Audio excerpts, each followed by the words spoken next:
Hello again, everyone. Mark Hackle, Macomb County Executive. John Paul Rea, just giving you some updates, quick updates on what's going on here in Macomb County related to the COVID crisis. Mark, when we take a look at our community dashboard, which was updated about 20 minutes ago, we have over 2,600 cases and unfortunately 160 deaths.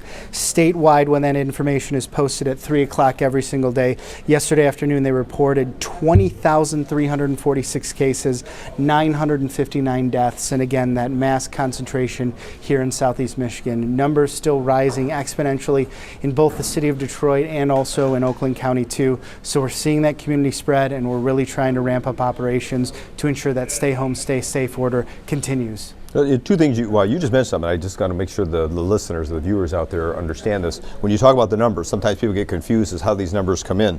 And again, the numbers we are showing 10 o'clock in the morning are the numbers that we got from the state final numbers. Correct. Correct?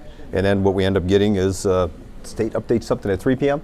That's correct, is the official number. And then we finalize those numbers by around 8, 9 o'clock in the evening. So if you go into our website, macombgov.org, if you're going there in the morning, the numbers that we have posted might have gone higher since we posted them, but by 8 o'clock or 9 o'clock at night, we're getting numbers. This is a very fluid system that we have going on with numbers coming in from the state and numbers that are reported. So simply put, if you're looking in the evening, those will be the truest numbers that you're going to get coming off of our website, macombgov.org. It's the number of cases and the number of deaths. Mark, any of the information that we put on our community dashboard is not only vetted by our statewide partners, multiple individuals and respected health professionals in our health department, our entire communications team, and the EOC. So these numbers are not only credible, but what they do is they illustrate what's happening with these cases across the community up to date. Okay, and this whole idea about people, kind of staying sheltered, stay home, stay safe, save lives, it's working.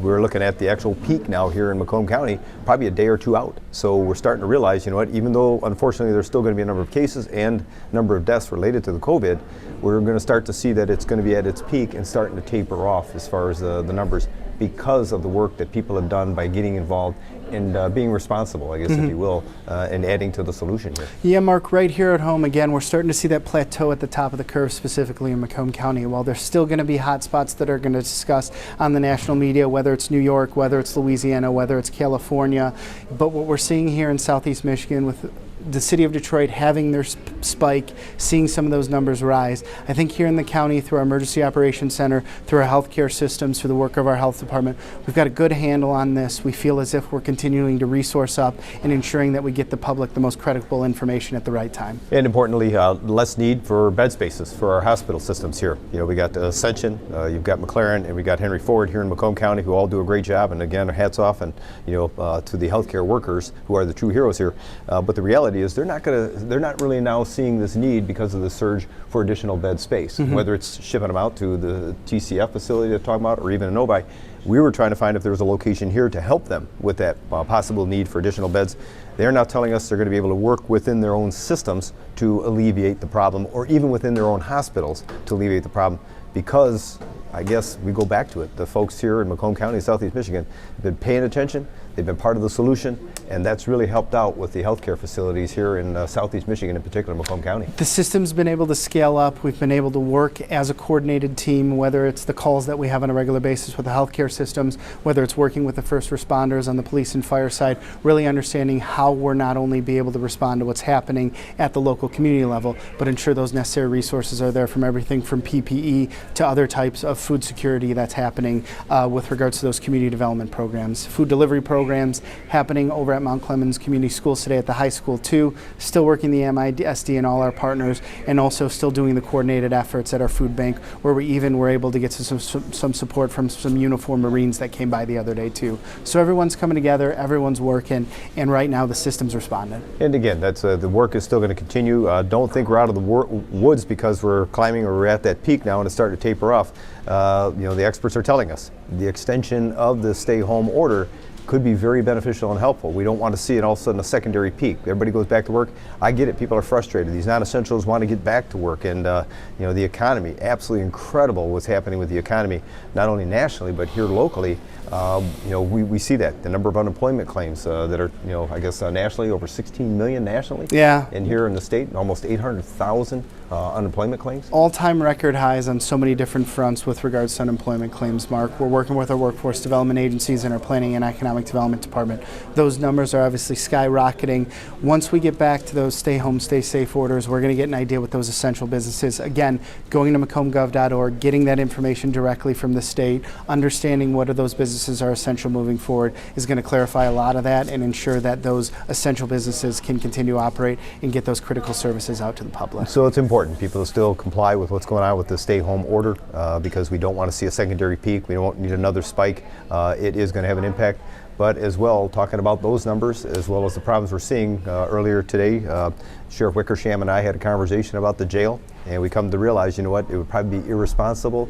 It really would not make any sense and possibly even insensitive for us to even ask taxpayers for this millage request for a new jail. Numbers are at an all-time low, 30-year historic low in the jail because of the work dealing with reform. We know this added COVID concern come into play, actually reducing the numbers because of the work behind the scenes with the judges. But most importantly, the impact to our economy is going to be something that's going to be long-standing. So we think it would be inappropriate, irresponsible to do that. We're going to put that on hold. We've talked to the Board of Commissioners, gave them the heads up on this. Somewhere down the road, we know there's going to be a need to do something. But talking to Sheriff Wickersham and myself, we realize, you know what, the jail population issue may be something that's going to be low for some time to come. And we will get back, we will come out of this recession, or I guess if you will, this unemployment issue that we're seeing because of the COVID. But at this time, we're going to put that on hold because we see this as a huge impact on people financially. And they're going to be more, I guess, interested in figuring out how do they use their money for some of the necessities that they're going to have to take care of right now. Mark, I think it shows credibility to how our continuing operations is assessing the information of the day, whether it's understanding the realities of the jail, whether it's understanding the needs of senior citizens, understanding what's happening, you know, from a community support perspective. It's moving those critical resources to the place that has the greatest need right now. And I think it's a testament to not only what's happening here in our EOC under the executive, but also what Sheriff Wickersham is doing with his team over at the Sheriff's Department. Yeah, and credit to Tony Wickersham and his staff. They're going to work with the current facilities they have, try to manage it best we can in the meantime. But also, we still need that support from the public to be a part of the solution. We know there's recreational opportunities. We're hearing once again, people are out there engaging, and you know, whether it's out on basketball courts at some of the parks, or you know, maybe commingling too close together in certain areas. People are calling about that.